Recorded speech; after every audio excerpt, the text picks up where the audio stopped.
Oh, Moo, I'd like to speak to John in private. Do you mind waiting here with Misty while I take him to my lower bunker for a short discussion? She asked. Omu glanced at me first but answered on her own that this would be fine. Hannah rose from her seat, extending her hand out to me as she did. Come, let's take a little walk so I can tell you why I've asked you here. I let her pull me upright and then followed her back into the tunnel leading into the base of the spire. Once in the huge rock cavern, she led me to a side door.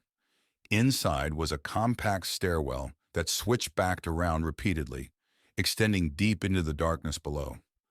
Lights turned on and off at each landing as we descended. I was about to ask how deep we were going when we finally reached the bottom of the stairwell. It was probably the bunker she had mentioned before, as we were now a good 30 meters below the chamber above. At the side of the stairwell was a metal door which reminded me of the bunker doors used in the field bases. I'd used similar doors in my own bunker below my house on Heels in the Sand but mine was not as thick as this one. I helped her turn a large wheel which opened the door. It was unpowered, which surprised me. Lights came on in the next chamber. I saw that it was a bunker about half the size of the cavern above. Hannah sealed the stairwell door behind us and mentioned that we would ride the lift tube back up when we were finished. I spotted the lift tube access door nearby and wondered for a moment why we had taken the stairs. More lights came on deeper in the bunker as we walked away from the access area. I saw pallets of supplies along one wall and a pair of industrial-looking medical creche units along the other. The boxy units were connected to redundant DET power receivers and ESU-type storage units. One of the creches was open and empty, while the other was closed and still in operation. The open creche is where I normally store this shell, John. My childbearing mid-womb shell is currently stored in the active unit. I like to wear this shell for a month or two every few years just to keep familiar with moving around in it. Before I could ask why, she led the way deeper into the bunker. We came to a small chamber constructed completely of metal. She pulled a chemical light from her pocket, snapped it on, and opened the hatch leading inside the chamber. I saw that the door was ringed with copper or gold contacts, and the walls, floor, and ceiling of the small room were fully metal-lined. It was clearly a Faraday cage of some sort. She pointed and I entered. Before I could worry about being trapped, she followed me in and closed the door behind us. With the door closed, the small chamber became as silent as a tomb. The air was also stuffy, and I realized that there was no air circulation. We were sealed inside. Hannah tossed the chemical light onto the floor and took a seat on the floor near the hatch. Apparently, we were going to have our talk here in this isolated cell. Try and use your implant to reach your AIs, she instructed. Omu? I subvocalized. No answer. Naomi? Still nothing. I can't reach anyone and I'm completely out of contact with any AIs. Why the extreme privacy measures? I asked. She looked up at me. I could see the emotion in her eyes. John, the Global Forum. Some of those stupid bastards are actually considering helping the assemblage. Even more are unsure about what to do and want to study the issue. Study? What's there to study? We need to attack the enemy arc and we need to do it as soon as possible. What the hell are we going to do? I just stood there looking at her. This Hannah clearly still carried a great deal of hatred for the assemblage. I knew that she had gone through hell when they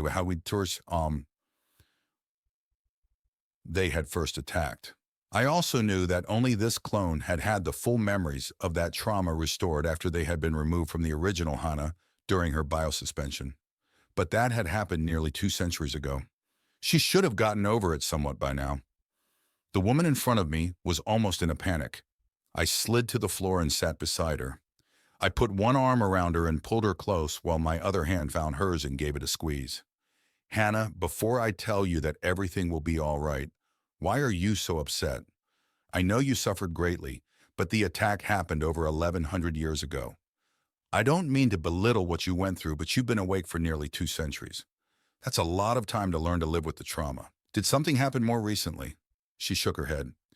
I know it's been a long, long time since the attack. There were side effects from having the memories of the trauma restored.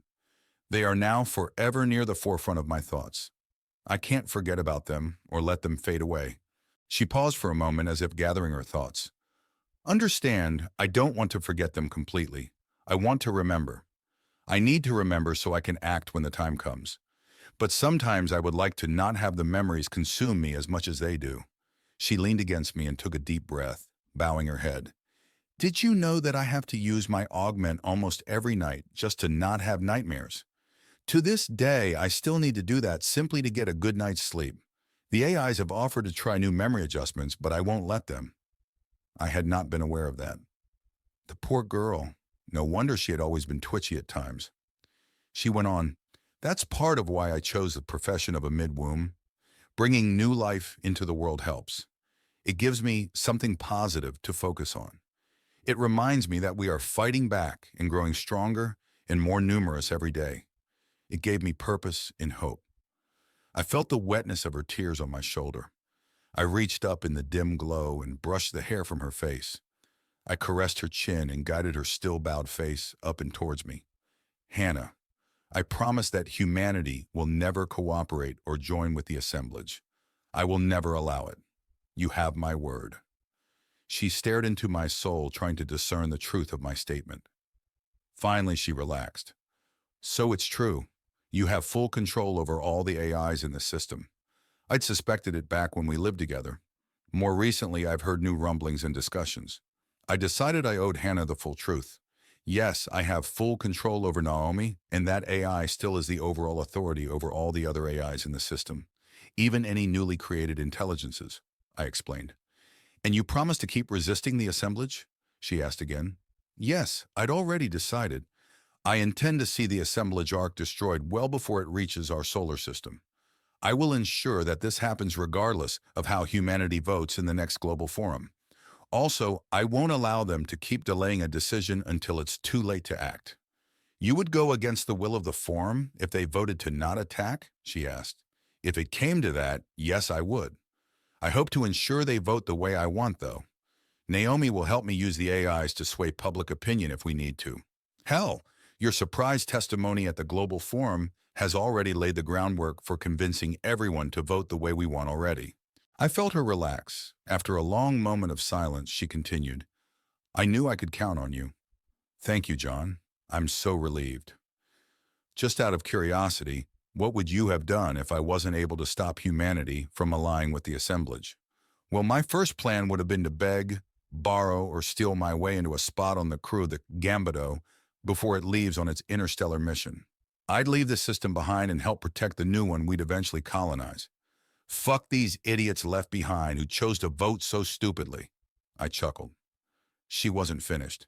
"If the plan to flee to Groombridge 1618 aboard Gambito had not happened, then I planned to use this bunker to fight back against the assemblage when they eventually arrived. I'd wait out the enemy Arcs' passage and then fight to restore human control to this world once the Ark was too far away to do anything about it." I nodded as I could see her just doing that. I was impressed by her determination and resolve. "Is that all you wanted to discuss?" I asked. "That was the main reason. The second part is that I want to ask you a favor." She paused until I gestured for her to go ahead and ask. "You wondered about my current shell. Well, this is my survival and combat shell. Over a century ago, as soon as I had saved enough scut to be able to afford it, I had it custom grown. I've kept it here in suspension ever since, except for my periodic practice sessions. My plan was that when the assemblage finally arrived, I'd need it to fight. I also have a few hundred frozen embryos stored down here. I plan to use my mid-womb shell to regrow humanity if it came about that I was the sole human survivor. There are enough supplies down here to hold out for decades if need be. It was sort of my plan of last resort." She paused again. I waited her out. "I guess my favor is this. I won't need that plan if we attack and destroy the Ark first. What I want, if you can arrange it, is to use this shell to go along when we attack and destroy the assemblage Ark." I sat there stunned. This was no small request. I had no idea how or when we would be attacking the enemy Ark, or even if there would be a direct attack. Now this woman wanted me to promise that she could join in on it if it happened. I had to respect her determination. "I'm not sure if I can arrange that, Hannah." I held up my hands to forestall her as she looked about to argue. "Look, I don't have any idea yet how the attacks will happen. I don't even know if the planning has even been started. She did not answer as she thought about what I said. "Why are you so determined to go along?" I finally asked. "I want to see the assemblage arc dead and destroyed with my own eyes, Jon. I want to know beyond all doubt that they are no longer a threat, and I want to know that no other worlds will be sterilized like the Earth nearly was." Her raw determination made me reconsider my own plans for the assemblage. Sure, I hated what they had done to our world, and I wanted to see their threat gone just like Hannah did. But I did not quite have the same visceral hatred to see the deed done for myself as she did. I hated them, but certainly not enough to plan direct vengeance. I'd been too passive on that front. Hell, even my own son Alec had gone much further than I had so far. He'd stepped up to man the post, so to speak, with his work building, equipping, and launching the Vexodus. Although that mission was less of a direct attack and more of one of vengeance, he'd sent modified versions of himself off towards Alpha Centauri to establish a military redoubt. It was still far more proactive than anything I'd done. I wondered for a moment if I came face to face with our enemy, would I still be willing to pull the trigger? It then dawned on me that my intended plan to proceed with the attack to destroy the assemblage arc preemptively, regardless of what the rest of humanity decided, was just as cold-blooded as pulling the trigger. I thought about it for a long time. Finally, I spoke. "I promise you that I will do my best to allow you to go." She didn't thank me verbally, but she did tighten our hug for a moment. Then she stood and helped pull me to my feet. As we waited for the hatch's dogs to unlatch, I noticed that there was a secondary metallic mesh lining the interior of the chamber. Hannah had taken no chances that our talk would be overheard by anything electronic. "Jon, I have been unable to contact your implant for the past 9 minutes. Are you okay?" "Speak of the devil." "I'm fine, Omu," I sub-vocalized back. "We are on our way back to the surface now."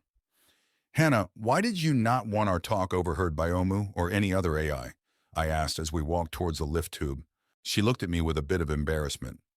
I don't completely trust them, Jon.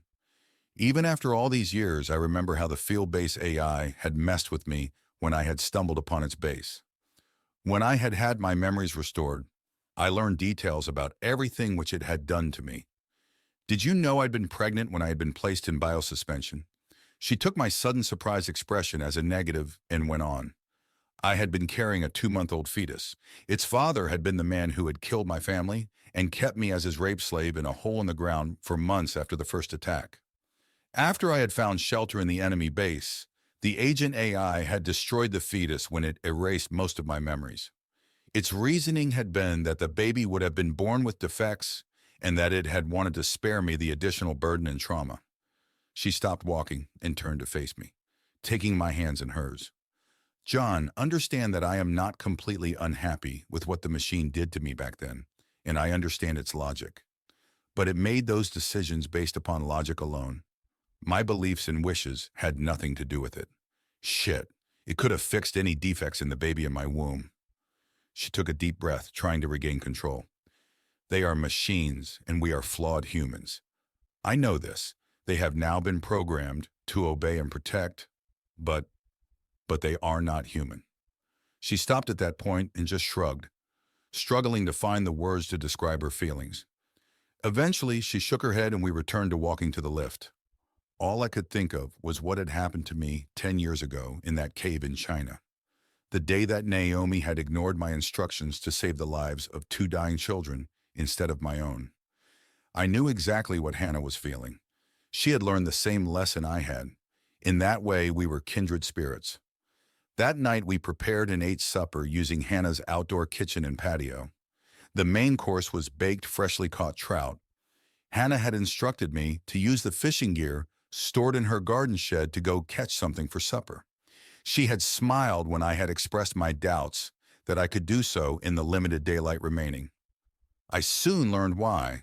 The slightly silty waters were absolutely teeming with hungry trout. I was using a vibrating spinner because of the lack of water clarity, and soon had caught 2 40-centimeter fish, a rainbow and a brown trout. Their abundant numbers combined with the cloudy water made catching them easy, as I didn't even have to hide from their view. After catching the second, I immediately gutted them at the river's edge and was soon back at the patio.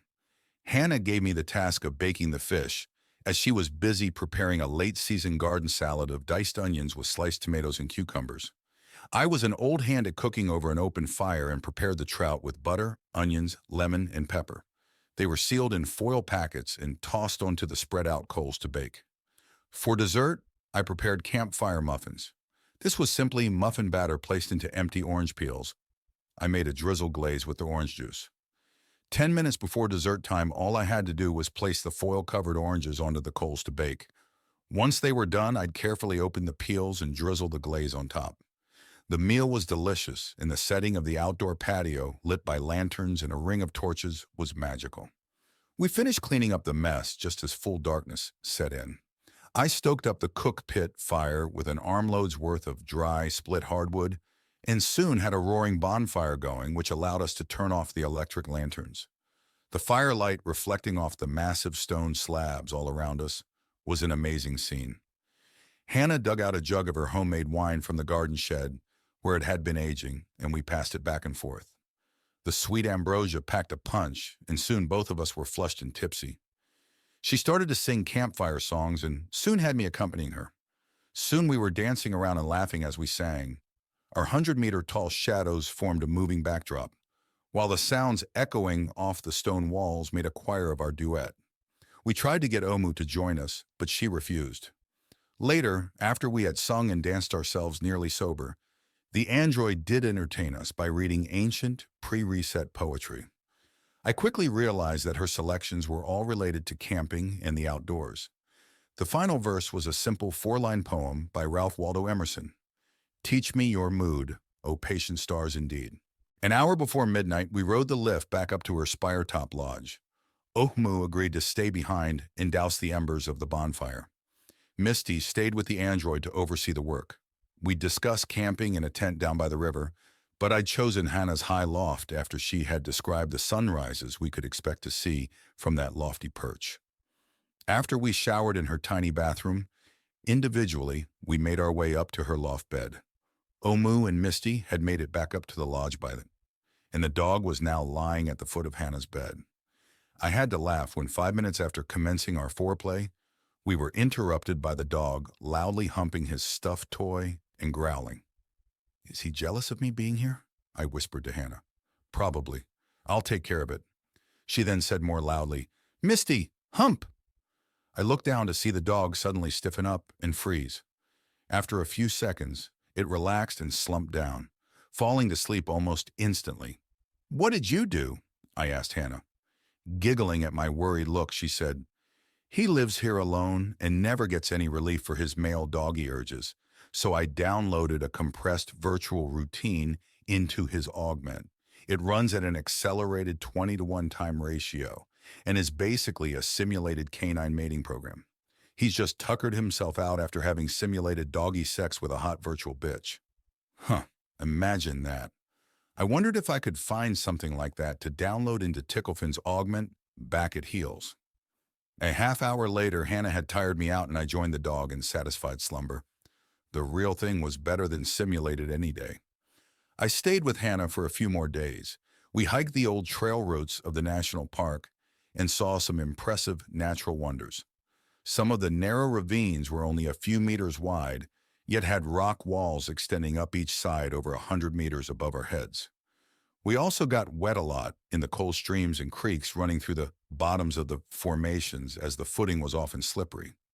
Luckily, even though summer was almost gone, the days were still hot and the occasional dunking was a welcome relief. One day we even took our hopper on a 3-hour picnic, flying south the 140 kilometers to the Grand Canyon. I'd seen that natural wonder once before the reset and once after, and it had been spectacular both times. Aside from a few new craters and rock falls, it looked much the same as before the attack. In fact, the only real difference between the Grand Canyon of 1,100 years ago and that of today was that there were now over 200 isolation lodges visible, scattered along the canyon's length. Being able to build a fully self-sufficient, modern dwelling practically anywhere, without the need for roads or utilities, had made it trivial for modern humans to construct their isolation lodges there. I suspected the main reason why it was such a popular place now was that it had always been so famous and well photographed. After all, it was still one of the grandest canyons on the planet, and it wasn't like the lodges were built on top of each other. The area was large enough that none of the isolation lodges had been constructed any closer than a dozen kilometers from each other. But with the wide and grand vistas, one could almost always spot the glint of a man-made structure, no matter where you viewed the canyon from. To each their own. I'll stick with my solitary island. The final day of my visit arrived. It was a Wednesday, and I planned to have Hannah drop me off at the field-based landing pad just after supper time. I'd then take the electro jet back to my island in the Indian Ocean and arrive at 10 the next morning local time. As before, I planned to sleep during the flight with the aid of my implant and arrive fully rested. It was mid-morning, and we were down at the bottom of her spire enjoying the outdoors. Hannah was pulling up the finished tomato plants and amending the soil with manufactured compost. I was wading up and down the river fishing. I was using barbless hooks as I was just hassling the trout for the fun of it. We'd eaten trout twice while I was here, and it would be a while before I craved them again.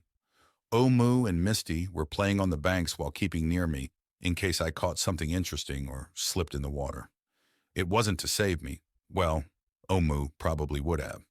No, it was that the dog thought it was hilarious whenever I slipped on a mossy rock and drenched myself. I'd turned Misty's translator back on earlier in the morning. After the first time I slipped and fell, I heard the translated dog speak.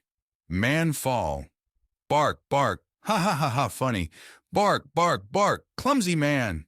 I'd ended up laughing along with the dog as I sat there in the cold water. Omu had eventually wandered over to see if I had hurt myself. Misty was a riot. I'd have to consider getting myself a dog again. I wonder if Omu would be jealous. I'd had another strike and was reeling in a decent-sized fish when my implant buzzed. It was an incoming message request from Ux. I didn't want to deal with a 3-second delayed communication while I was fishing, so I sent a voice message back saying that I was busy and would call her back in 5 minutes. After releasing the trout, I hiked back to Hannah's patio with Misty and Omu following me.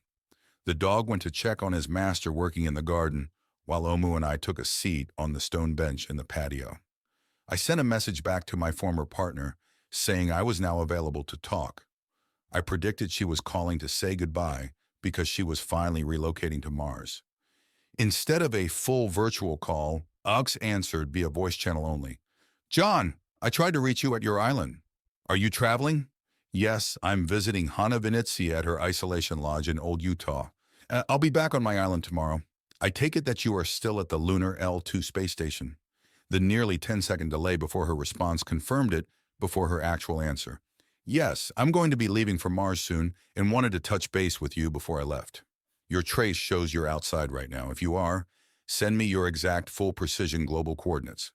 I found the section of my implants menu which tracked my physical location and forwarded my geographic coordinates to Uxa. What was she up to? Was she going to order me an airdrop of flowers or something? After a quarter-minute delay, she responded, Okay, I have the area in view on live satellite. Wow, that's one deep ravine. The surrounding cliffs are blocking a direct view of your exact location. I see that Omu's transponder shows near you, but I can't quite see her either. I will have the android send me a full 3-dimensional scan of your immediate surroundings. A few moments later, Omu stood up and slowly rotated in a circle, imaging our full surroundings. When she finished, there was another short delay as the scans were transmitted up to the far side of the moon. Okay, that works. Both of you stay where you are and don't move. I'll contact you shortly, she said before cutting the voice communication. What the hell? I said out loud. What is it, John? Hannah said from her garden. She had stopped pulling dying tomato plants and was watching me with concern. Ux and I were talking, and then she hung up on me suddenly without any explanation. She said she'd call back soon, though, I replied. Just then there were 3 distinct pops. The surrounding rock formations caused the sounds to echo, so I was not sure where the noises had come from. I followed Omu's sudden gesture as she pointed. Hovering over near the river at about 10 meters altitude was a small chrome-like donut. Was it a drone? A tiny instrument probe was extending out from the center of the donut. The tip of it was lit up with a red and green flashing illuminator. The donut-shaped object was moving at about 1 meter per second. We watched as the strange object stopped and then started again. Twice it jerked suddenly, quickly shifting many meters each time until it was back near its original hovering position. It was still drifting, but now much more slowly. Omu quickly spotted two more hovering reflective donuts. These were somewhat behind us and off to our sides. They were also drifting slowly about, but as we watched, also became more stable. It occurred to me that the three formed a rough triangle surrounding our location on the patio. Hannah noticed our gaze and spotted the small objects. "What the hell are those?" she exclaimed. "I suspect they are something Ux sent here," I replied. A few seconds later, there was a much louder pop. I felt the air displacement that accompanied the noise this time. About 5 meters in front of us, a much larger chrome donut had appeared. This one was nearly 2 meters across and was floating about the same height above the patio's stone pavers. It was also tilted at least 30 degrees to the horizon. I noticed a dark shimmering across the donut's opening. I knew what this was. It was a wormhole. "Is that a wormhole?" I heard Hannah shout. I did not answer because I was too caught up in studying the just-formed wormhole. It was big, much bigger than the one I had observed back at Ux's laboratory on the asteroid Vesta 2 years ago. It was also large enough that I could see that the outer part of its reflective surface was not a distinct edge. It was actually a slightly shimmering field, and I could just make out where the perfect reflection stopped and the flickering boundary effects began. The new wormhole was slowly drifting across the patio like the three smaller ones had. I realized they were all drifting in sync. It was also having trouble maintaining a fixed height over the pavers. First, they all slowly dropped. A meter before touching the patio's surface, they shifted quickly back upwards 4 meters. They then slowly lowered back down to about 2 meters above the ground, where they seemed to stabilize. The larger wormhole also managed to keep about 5 meters away from Omu and I, although we had both stepped back a few meters on our own when it had seemed to drift towards us. As it hovered, it also rotated so that it was no longer tilted compared to the patio surface. Over the next few seconds, its movement slowed and it became fixed in relation to the ground, suspended above the patio over one point. I was about to place a new call to Ux to find out what the hell was going on when a 1-meter diameter metallic cylinder began extruding quickly out of the bottom of the wormhole. As it elongated, lowering towards the patio, I saw that the cylinder's sides had transparent windows, and inside was the body of a woman. 2 seconds later, her head was fully exposed, and I saw a grinning Ux looking back at me. The complete cylinder was now exposed below the hovering wormhole opening. I looked up and saw that it was suspended by a thick segmented umbilical which extended back into the aperture. The flexible, mechanical arm was compensating for the still slightly drifting wormhole's motion and was holding Uxe stationary over one point on the stones below. Once the cylinder touched the patio surface, a side hatch quickly rotated open. Out stepped the still grinning Ux. Once she was clear and standing free, the hatch closed behind her, and the umbilical quickly pulled the transport cylinder back up into the wormhole. There was another loud pop, and the wormhole vanished. The 3 smaller wormholes also evaporated with their own quieter pops. I recovered from my surprise enough to stand. Ux looked around and took a deep breath. "Oh, fresh air! I've never gone from canned station air to the real thing so quickly. Oh, John, this is a lovely place. I can see why Hannah built her isolation lodge here." "Ux, what the hell are you doing here?" I said, still stunned at what I had just witnessed. She laughed. "Surprise! As you can see, we've recently had a few breakthroughs in our wormhole research efforts. I thought I would beam myself down to give you a personal demonstration." I just shook my head, smiling.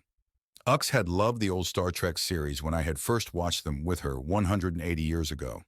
She had remembered that show's transporter and had now managed to build one of her own. I then turned and signaled to the stunned Hannah that it was safe to approach.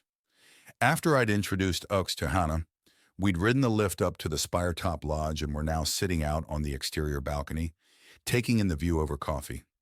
I'd reintroduced them because I knew that despite their previously having met, they were both now in new shells. That, plus the fact that so much time had passed since their paths had last crossed, meant that it was prudent to do so. Ux had wanted to see the views from Hannah's lodge atop the spire, so we held off on her explanation on how and why she had arrived until we arrived up here. Now that we were seated and enjoying our coffee, she began her explanation. Well, you're probably aware that we've been making steady progress on the 4 major obstacles of wormhole technology. A month ago, we made 2 breakthroughs almost simultaneously, which have allowed us to progress much faster.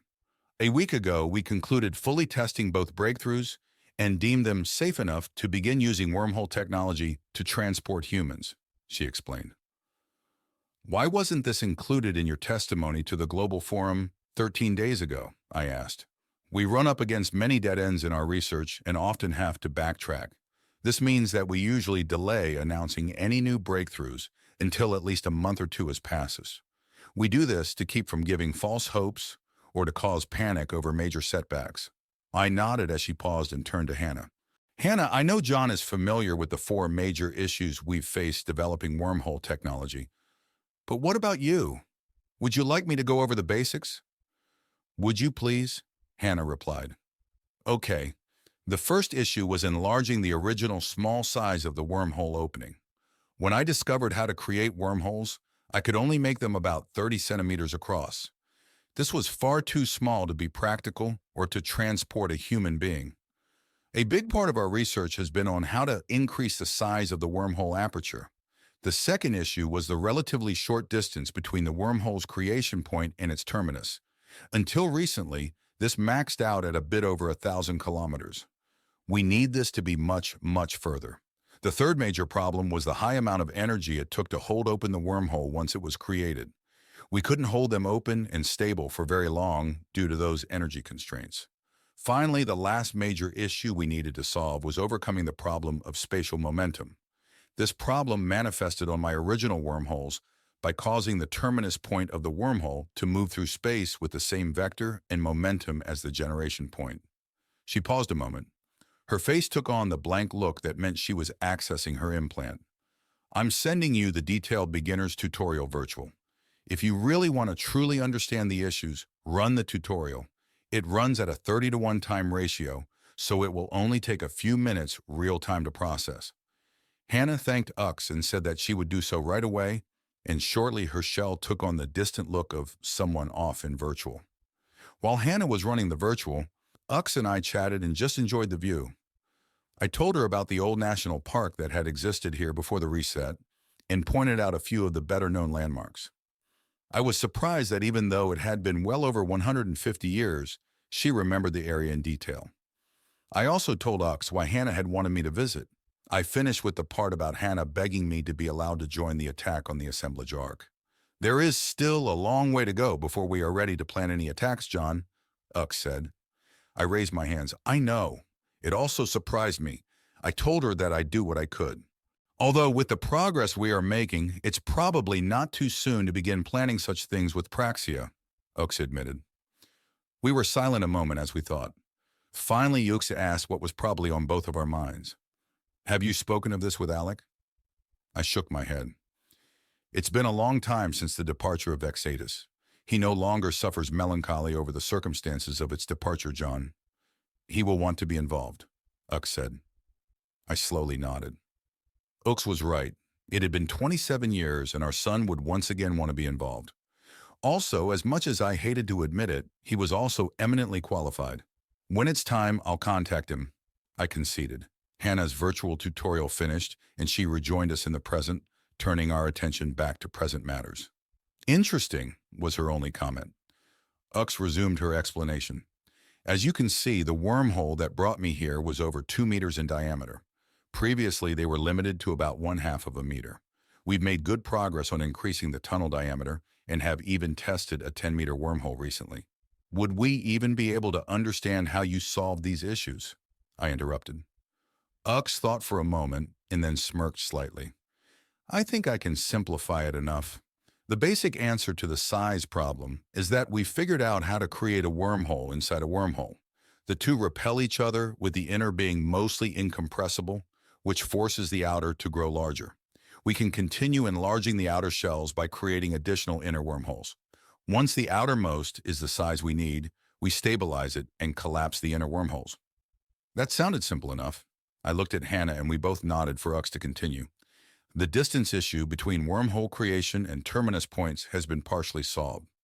We have now increased the previous maximum by many orders of magnitude.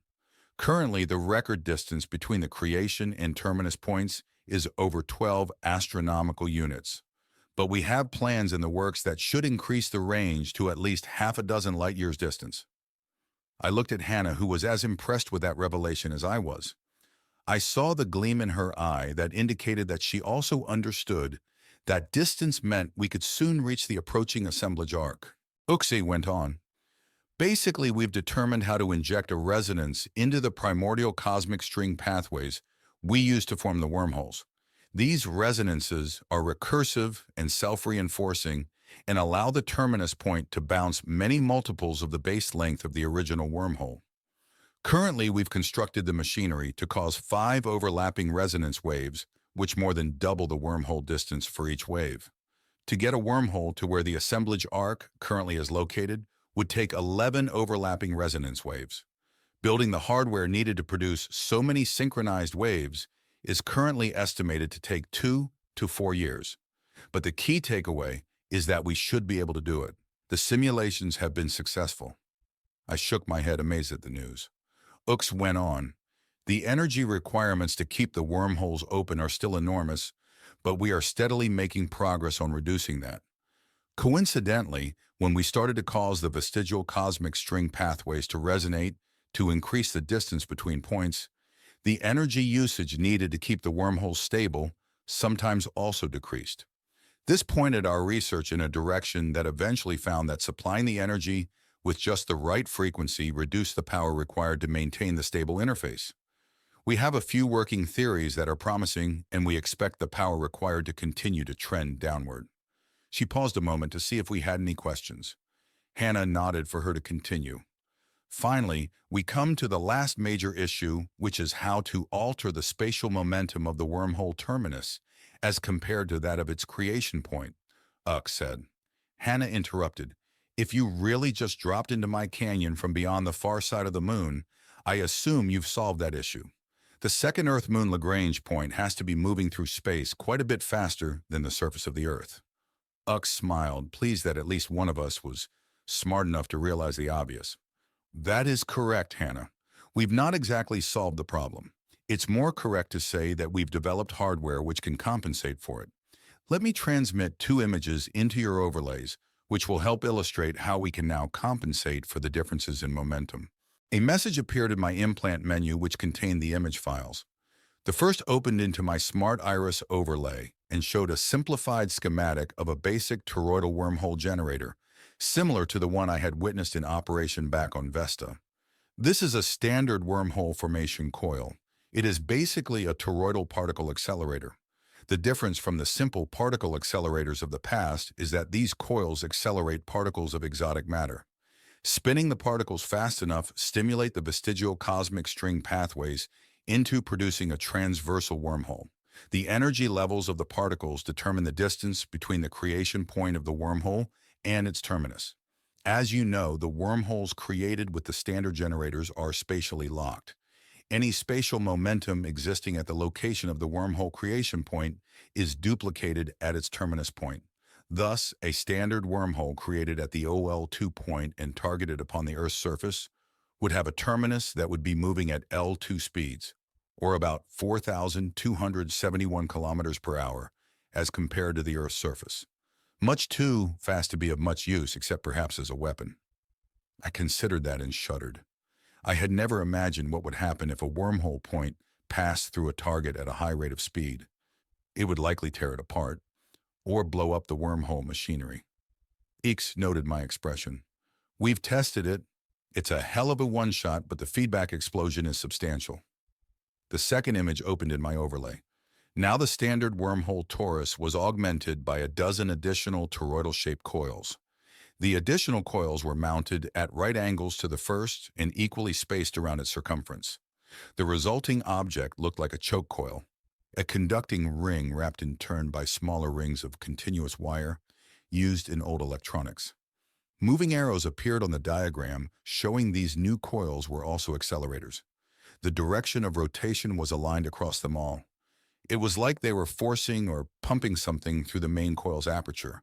In the new image, you can see that we've added spatial distortion coils around the main wormhole coil. In these new coils, more exotic matter is accelerated. The frame-dragging effects of the near-light speed rotating exotic matter saturate into the wormhole and distort the cosmic string pathways. This, in effect, constantly shifts, stretches, or compresses, really, the wormhole terminus point in correlation to the input of the frame-dragging toroids. Basically, when we insert distortion energy into the wormhole, the terminus point is shifted at whatever speed and direction we wish. Note, the direction of this distortion is dependent upon the initial orientation of the coils, so we need to actively rotate and orientate the entire wormhole formation assembly to match the spatial direction vector of the desired terminus point for that wormhole. The images in our overlay now demonstrated this.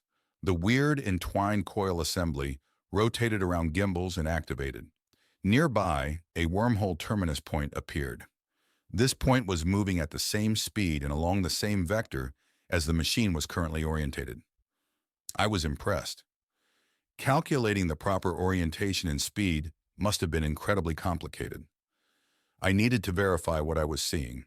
So if I understand this correctly, the wormhole machine you used to get here from the L2 point beyond the moon had to be orientated to match the exact current spatial movement and direction of this point of the Earth's surface. The machine's distortion coils then had to be spun up to just the right speed to compensate for the difference in velocity between the L2 creation point and the terminus here? You are essentially correct, John. The generator I used to get here was orientated and energized to precisely counteract the 4,271 kilometers per hour difference in spatial movement between those 2 points. She paused as we absorbed that. So that's why there were first the 3 smaller wormholes, and that's why they shifted around for a few seconds before you appeared. They were tracking in real time the adjustments the wormhole machinery was making back at the L2 point. Fine-tuning the machinery and getting the 2 points to properly align, I exclaimed. That's exactly right, John. We were able to do the initial calculations based upon your transmitted geographic markers. The 3 triangulation probes were used to fine-tune the local gravity distortions, so the larger transport wormhole terminus did not intersect with the surface, or you and Omu when it first formed. That would have been bad, Ux said. No shit! I can only imagine the processing power needed to make the adjustments. Also, the power needed to maintain the wormhole and shift its terminus over 4,000 kilometers per hour constantly, I said. It gets worse. To transfer mass through the wormhole requires even more energy. In fact, it's more than the energy needed to accelerate the mass to the required velocity differences in the first place. When I was relocated to here, the distortion coils provided over 211 megajoules of continuous energy input to compensate for the differing inertias. If it hadn't, I would have been reduced to a spray of elementary particles spread across the vector between here and the far side of the moon. I was not sure of how much power 200 megajoules was. I decided to ask Omu privately. Is that a lot of energy? I subvocalized. It is comparable to an average-sized lightning bolt, John, although Ux's needs are constant and not spent in one instant.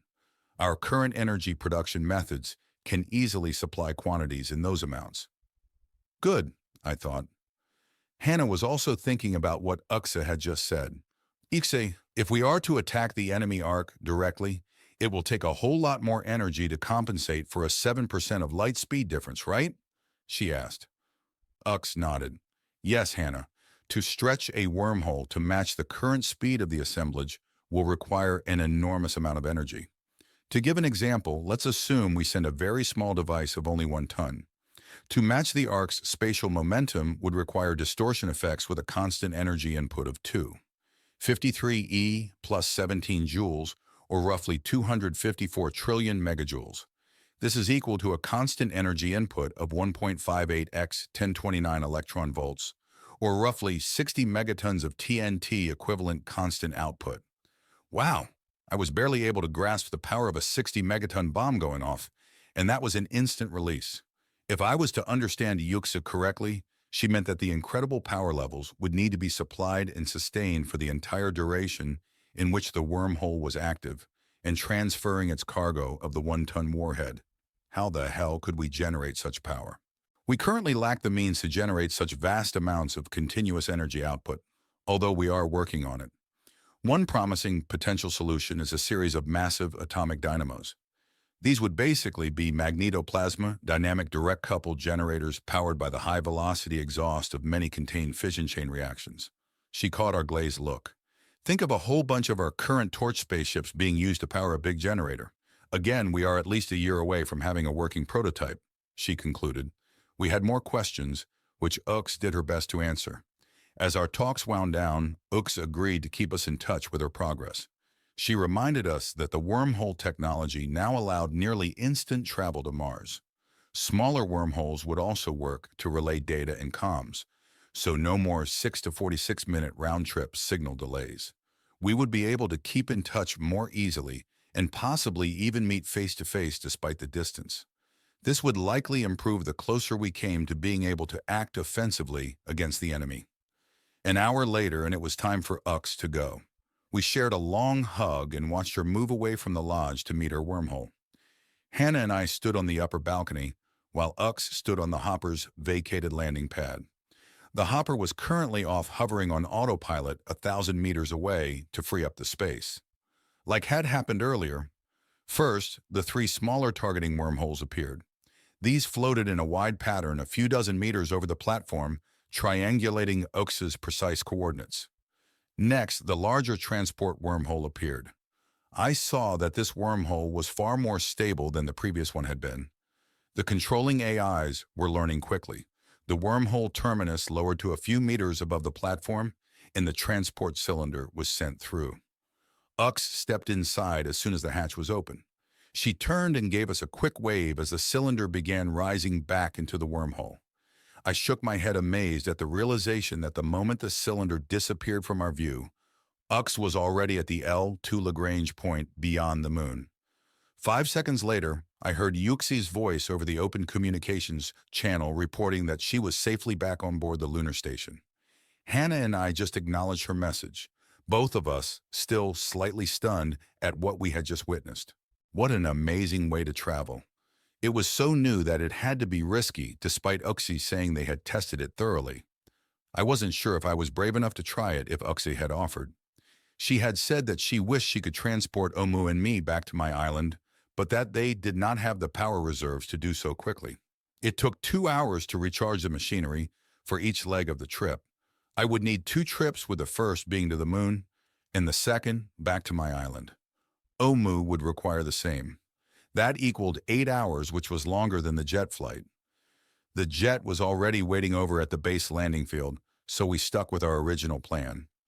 Hannah must have noticed my apprehensive look as she said, "The thought of it scares the shit out of me also.